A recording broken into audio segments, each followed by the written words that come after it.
2014년 4월 7일입니다. 군에서 작성된 공식 사망 보고서가 하나 있어요. 20살 윤승주 일병의 사망 원인. 취식 중 기도 폐쇄에 의한 질식사. 그러니까 냉동만두를 먹다가 목이 막혀서 안타깝게 사망했다는 군대에서 가끔 있을 법한 그런 불의의 사고처럼 기록됐던 거죠. 그런데요, 병원에서 아들의 마지막 모습을 본 가족들은 이건 뭔가 크게 잘못됐다, 이걸 직감했습니다. 불과 2달 전에 입대한 아들의 온몸이 정말 시커멓게 멍으로 뒤덮여 있었기 때문이에요. 만두 먹다 죽었다는 군의 설명과는 이건 너무나도 달랐던 거죠. 오늘 저희가 함께 깊이 들여다볼 이야기는 바로 2014년 대한민국 사회를 정말 경악하게 만들었던 윤일병 폭행 사망 사건입니다. 한 달 동안이나 이어진 그 잔혹한 폭행과 가혹행위, 그리고 그 진실을 감추려고 했던 군 조직의 문제까지 한번 파헤쳐볼까 합니다. 준비되셨나요? 네. 근데 이 사건이 어쩌면 그냥 묻힐 뻔했던 데에는 또 시대적인 배경도 좀 있었어요. 2014년 4월이면 아마 기억하실 겁니다. 세월호 참사 때문에 온 국민의 관심과 슬픔이 전부 그 진도 앞바다로 집중되어 있던 시기였죠. 이런 국가적인 재난 상황 속에서 사실 한 경사의 죽음이라는 게 초기에는 크게 주목받기 어려웠고, 군에서 처음 발표했던 그 만두 질식사라는 게 별다른 의심 없이 받아들여지기 쉬웠던 분위기였던 겁니다. 그랬군요. 하지만 결국에는 진실이 드러났고 이미 세월호 참사 때문에 국가 시스템에 대한 불신이 커져 있던 상황에서 이 사건이 딱 터지니까 그 분노가 훨씬 더 크게 폭발했던 것 같아요. 자, 그럼 이제 그 끔찍했던 시간 속으로 한번 들어가 보죠. 먼저 희생자인 윤승주 일병, 어떤 청년이었을까요? 네, 전남과학대 간호학과 학생이었고요. 장래 희망이 간호사였던 이제 막 20살 된 청년이었습니다. 가족들 기억으로는 얌전하고 순종적이고 또 신앙심도 깊었던 아이였다고 해요. 사람 살리는 간호사가 꿈이었기 때문에 의무병으로 자원 입대를 했다고 하고요. 네, 가족들 입장에서는 아무래도 의무대에 가면 좀 덜 험하지 않을까, 또 아들이 배운 걸 잘 활용할 수 있지 않을까, 그런 기대가 당연히 있었겠죠. 그렇죠. 근데 여기서 잠시만 좀 짚어볼 게 있어요. 2014년 그때 2등병 월급이 11만 2,500원이었답니다. 11만 원이요? 네, PX에서 그 당시에 유행하던 7, 8천 원짜리 달팽이 크림 같은 거 몇 개 사면 그냥 없어지는 돈이죠. 한 달에 고작 11만 원 남짓 받으면서 자기 청춘 바쳐서 나라 지키러 간 젊은이를 정작 국가는 제대로 지켜주지 못했다는 사실이 참 이게 너무 씁쓸하게 다가옵니다. 윤일병이 배치됐던 곳이 경기도 연천에 있는 28사단, 보통 무적대풍부대라고 불리는 곳인데요. 거기 포병연대 의무대였습니다. 특히 그가 파견 근무를 했던 977 포병대대 의무반은요, 대대 본부하고도 꽤 멀리 떨어진 좀 외딴 건물에 있었어요. 이게 그냥 지리적으로 멀리 떨어져 있다는 것 이상의 의미가 있습니다. 그러니까 상관의 감시나 어떤 외부의 시선이 잘 닿지 않는 굉장히 폐쇄적인 환경이었다는 점이 중요해요. 통제가 좀 느슨해질 수 있는 그런 구조였군요. 네, 그렇죠. 통제가 느슨해지기 쉬운 구조였던 거죠. 그리고 그 폐쇄된 공간 안에는 이미 확고한 위계 질서를 가진 선임병들이 있었습니다. 폭형을 주도했던 이찬희 병장, 그리고 하선우 병장, 이상문 상병, 지정현 상병, 이런 선임들이 있었고요. 게다가 병사들을 관리하고 감독해야 할 유일한 간부였던 유경수 하사까지. 그러니까 외부랑 단절된 공간, 절대적인 힘을 가진 선임들, 그리고 이제 막 들어온 순종적인 신병, 안타깝게도 비극이 발생하기 너무 쉬운 조건들이 다 갖춰져 있었던 셈입니다. 지금부터 드릴 말씀은 들으시는 분들께서 상당히 좀 고통스러우실 수도 있습니다. 하지만 이건 재판 기록과 생존자들의 증언에 근거한 사실이라는 점을 먼저 말씀드립니다. 윤일병이 자대에 배치된 지 얼마 안 된 3월 초부터 폭행이 시작됐다고 합니다. 처음에는 군기를 잡는다 이런 명목이었겠죠. 대답이 느리다, 행동이 굼뜨다 이런 사소한 이유들로 시작된 구타가 점차 그냥 일상이 되어버렸습니다. 네, 일상적인 폭력이 된 거죠. 네, 근데 이게 단순 구타가 아니었어요. 가해자들은 매일같이 옷으로 가려지는 부위, 그러니까 가슴이나 배, 허벅지 이런 곳을 집중적으로 때렸고요. 나중에는 이건 정말 인간의 존엄성을 완전히 그냥 파괴하려고 작정한 듯한 그런 끔찍한 가혹행위로 이어졌습니다. 바닥에 뱉은 가래침을 핥게 하고 성기에 연고를 바르라고 강요하고 잠을 안 재우고 밤새 기마 자세를 시키거나 심지어는 개 흉내를 내면서 바닥에 음식을 핥아먹게 하는 정말 차마 입에 담기도 힘든 그런 행위들이 한 달 넘게 계속됐다고 합니다. 여기서 정말 이해하기 힘든 지점이 바로 이 부분인데요. 그 좁은 의무반 공간에 여러 명이 같이 있었는데 왜 정말 아무도 적극적으로 말리지 않았을까 하는 점입니다. 기록을 보면요. 주범인 이 병장이 폭행을 시작하면 다른 선임병들은 말리기는커녕 그냥 동조하거나 심지어 이 병장이 힘들다고 시키면 돌아가면서 폭행에 가담하기까지 했어요. 아, 돌아가면서요? 네. 이건 단순 방관자가 아니라 사실상 거의 공범관계였다 이렇게 봐야 하는 거죠. 공범관계. 그리고 더 충격적인 건 그 공간의 유일한 간부였던 유경수하사의 역할입니다. 병사들을 지휘하고 보호해야 할 간부가 이런 끔찍한 상황을 알면서도 그냥 묵인하고 심지어 일부 폭행 장면에서는 같이 웃으면서 방조했다는 사실까지 드러났습니다. 같이 웃었다고요? 네. 이건 개인의 일탈 수준을 넘어서 그 공간의 감시나 통제 시스템이 완전히 그냥 작동불능 상태였다는 걸 보여주는 명백한 증거라고 할 수 있습니다. 그리고 2014년 4월 6일 오후였습니다. 쩝쩝거리면서 먹는다. 이 이후로 또다시 시작된 폭행 끝에 윤일병은 쓰러졌고 물 좀 살려주세요. 이게 마지막 말이었습니다. 그런데 윤일병이 쓰러지자마자 가해자들이 가장 먼저 한 행동이 구조 요청이 아니었어요. 바로 말맞추기였습니다. 네, 그게 정말 당시 의무반에 같이 있었던 다른 병사 김일병의 증언에 따르면요. 주범 이 병장이 만약 승주가 말을 못하게 되면 가슴에 있는 멍은 심폐소생술 때문에 생긴 거라고 하자 이렇게 제안했고 모두가 동의했다고 합니다. 사람이 죽어가는 그 순간에요? 네. 사람이 죽어가는 그 순간에 범행 은폐부터 생각했다는 게 정말 믿기지가 않습니다. 이 만두 질식사 시나리오는 바로 그렇게 만들어져서 지휘계통을 타고 국방부로 그리고 결국엔 비통에 빠진 가족들에게까지 전달됐던 겁니다. 하지만 온몸에 남은 그 수많은 멍과 상처는 거짓말로 가릴 수가 없었죠. 병원에서 아들의 그 처참한 모습을 본 가족들, 특히 군 복무 경험이 있었던 매형 김지모 씨는 이건 단순 사고가 절대 아니다 이걸 직감했습니다. 절대 그냥 사고일 리가 없다 이렇게 확신했고 바로 그 순간부터 진실을 밝히기 위한 그 고독하고 처절한 싸움이 시작된 거죠. 군은 계속 사고사라는 입장만 고수하고 수사 기록조차 제대로 보여주지 않았다고 해요. 부모님은 엄청난 충격으로 거의 몸을 가누지 못하는 상태셨고요. 그때 윤일병의 누나가 남편인 김지모 씨에게 당신이 군대 다녀왔으니까 제발 동생 억울함 좀 풀어달라고 부탁했고 그래서 매형 김지모 씨가 이 싸움에 전면에 나서게 된 겁니다. 매형이 나섰군요. 네. 심지어 다니던 대학 강의까지 다 그만두고 오직 처남의 죽음에 얽힌 진실을 밝히는 데만 매달렸다고 합니다. 정말 절박했겠네요. 네. 거대한 군이라는 조직 앞에서 가족들이 정말 절망하고 있을 때 두 줄기의 빛이 나타났습니다. 첫 번째는 내부 고발자의 용기였어요. 사건의 전 과정을 목격했던 의무반 내 환자 병사 김재량 상병입니다.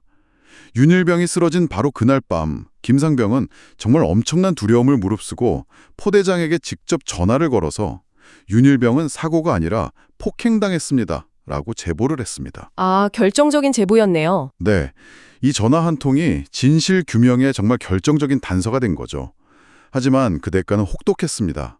김상병은 이후에 배신자로 낙인 찍혀서 간부들의 협박은 물론이고 동료들의 따돌림에 시달려야 했다고 해요. 정말 용기가 대단했네요. 쉽지 않았을 텐데요. 그리고 두 번째 도움의 손길은 군대 외부에서 왔습니다. 정말 지푸라기라도 잡는 심정으로 가족들이 마지막으로 찾아간 것이 바로 군인권센터였습니다. 임태훈 소장을 만난 거죠. 윤일병의 어머니 안미자 씨는 스스로를 좀 보수적인 성향으로 여기셨고 평소에 인권단체에 대해서는 좀 부정적인 생각을 갖고 있었다고 인터뷰에서 밝힌 바가 있어요. 그러셨군요. 네. 그런 분이 아들의 그 억울한 죽음 앞에서 평생 외면했을지도 모르는 인권단체의 문을 두드릴 수밖에 없었던 그 절박함, 그 심정이 어땠을지 참 짐작하기 어렵습니다. 이건 군 내부 시스템에 대한 신뢰가 완전히 무너졌다는 걸 보여주는 것이기도 하고요. 그리고 마침내 2014년 7월 31일 군인권센터의 기자회견이 열렸습니다.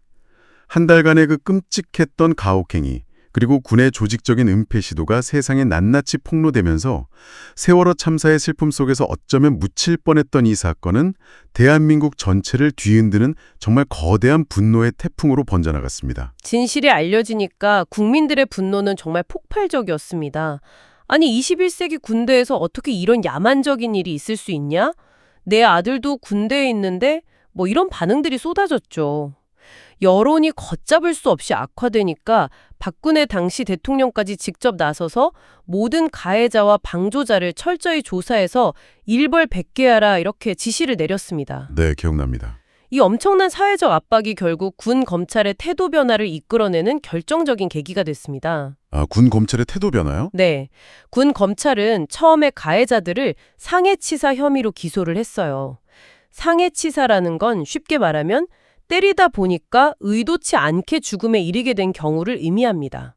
살인의 고의는 없었다고 보는 거죠. 고의가 없었다. 그렇죠. 당연히 살인죄보다는 형량이 훨씬 낮습니다. 그런데 국민적인 분노가 막 들끓고 대통령까지 나서니까 군 검찰이 결국 공소장을 변경해서 주범 4명에게 살인죄 혐의를 추가로 적용했습니다. 살인죄로 변경했군요. 네. 살인죄는 죽일 의도가 있었다고 보는 것이고 훨씬 무거운 처벌을 의미하죠.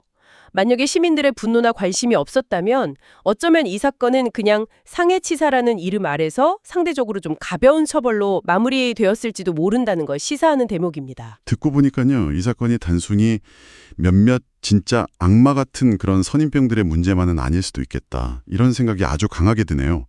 물론 가해자들의 개인적인 책임은 너무나 명백하지만 어떻게 평범했을지도 모르는 젊은이들이 그렇게까지 끔찍한 행동을 계속할 수 있었을까? 이게 참 의문입니다. 바로 그 지점이 정말 중요합니다. 주범 이찬희 병장의 경우 어린 시절에 개인적인 상처가 있었다 이런 이야기도 있기는 합니다만 그것만으로는 설명이 좀 부족하죠. 여기서 우리가 잘 아는 유명한 심리학 실험들이 중요한 통찰을 줍니다. 스탠리 밀그램의 전기 충격 실험 아마 기억하실 겁니다. 네네, 기억하죠. 권위자가 지시하니까 평범한 사람들이 다른 사람에게 치명적일 수도 있는 전기 충격을 가하는 걸 보여줬잖아요. 이건 선임이라는 그 권위에 복종하면서 폭행에 가담했던 다른 병사들의 행동을 이해하는 데 좀 시사점을 줍니다. 그리고 또 스탠퍼드 교도소 실험은 기억하시나요? 평범한 대학생들을 간수랑 죄수 역할로 나눴더니 간수 역할을 맡은 학생들이 갑자기 극도로 가학적으로 변해갔던. 아, 네, 그것도 유명하죠. 이번 주어진 상황과 역할이 개인의 행동을 얼마나 강력하게 지배할 수 있는지를 보여주는 거죠. 자, 그럼 28사단 의무반의 환경을 다시 한번 떠올려 보세요. 외부와 완전히 단절된 폐쇄적인 공간, 선임이라는 절대적인 권위와 위계 질서, 후임의 무조건적인 복종을 강요하는 문화.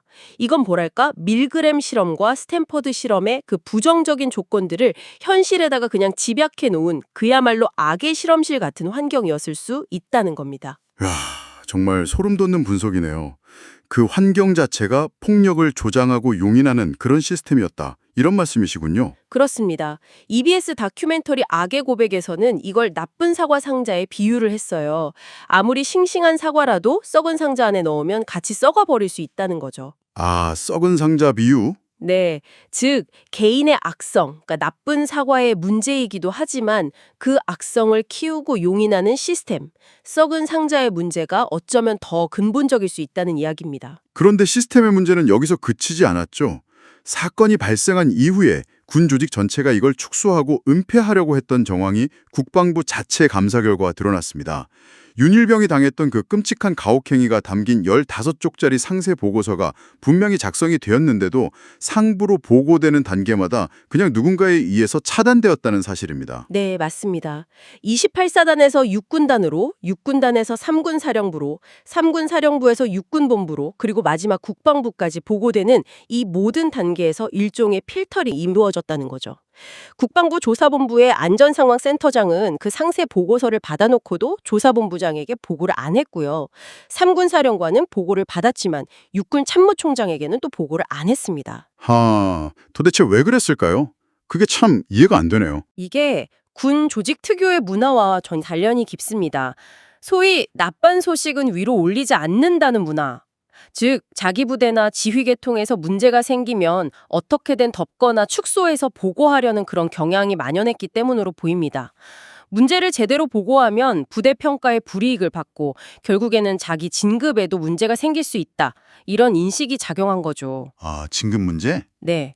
결국은 한 병사의 인권과 생명보다는 지휘관 개인의 안위나 조직의 평판이 우선시되는 그런 구조적인 문제가 은폐를 조장하고 비극을 더 키운 셈입니다. 그래서 결국 책임은 그냥 실무자 몇 명에게만 돌아가고 당시 국방부 장관이나 육군 참모총장 같은 최고 지휘부는 상세 보고를 받지 못했다. 이런 이유로 책임을 면했죠. 전형적인 꼬리 자르기라는 비판이 나올 수밖에 없었습니다. 네, 안타깝죠. 그런데 윤승주 일병의 이 안타까운 죽음은 역설적이게도 우리 군의 중요한 변화를 가져오는 계기가 되기는 했습니다. 군인의 인권을 명시한 군인의 지휘 및 복무에 관한 기본법이라는 게 제정되었고요. 병사들의 휴대폰 사용이 전면 허용되면서 외부와의 소통 창구가 훨씬 넓어졌습니다. 군사법원 제도 역시 일부 개혁이 이루어졌고요. 아, 그런 긍정적인 변화도 있었군요. 네, 윤 일병의 희생이 아주 헛되지만은 않았다는 걸 보여주는 변화들이죠. 하지만 참 안타깝게도 그 이후에도 군대 내 가혹행위나 인권 침해, 또 안타까운 사망 사건 소식들이 완전히 사라지진 않고 있습니다. 이건 법과 제도의 변화만으로는 수십 년간 이어져온 그 폐쇄적인 조직 문화나 잘못된 관행을 뿌리 뽑기가 참 어렵다는 것을 의미합니다. 진정한 문화의 변화는 여전히 우리 사회와 군이 함께 풀어가야 할 무거운 숙제로 남아있는 거죠. 네. 길고 긴 재판 끝에 주범 이찬희 병장은 살인죄가 인정돼서 징역 40년을 선고받았습니다. 그리고 폭행에 가담했던 다른 선임병들, 또 방조했던 유경수 하사 역시 각각 징역 5년에서 7년의 실형을 선고받고 법의 심판을 받았습니다. 그런데요, 정말 충격적인 후일담이 하나 있습니다. 주범 이찬희 병장이 교도소에 수감된 이후에도 동료 재소자를 상습적으로 폭행하고 가혹행위를 저질러서 추가로 징역형을 선고받았다는 사실입니다. 아, 교도소 안에서도요? 네.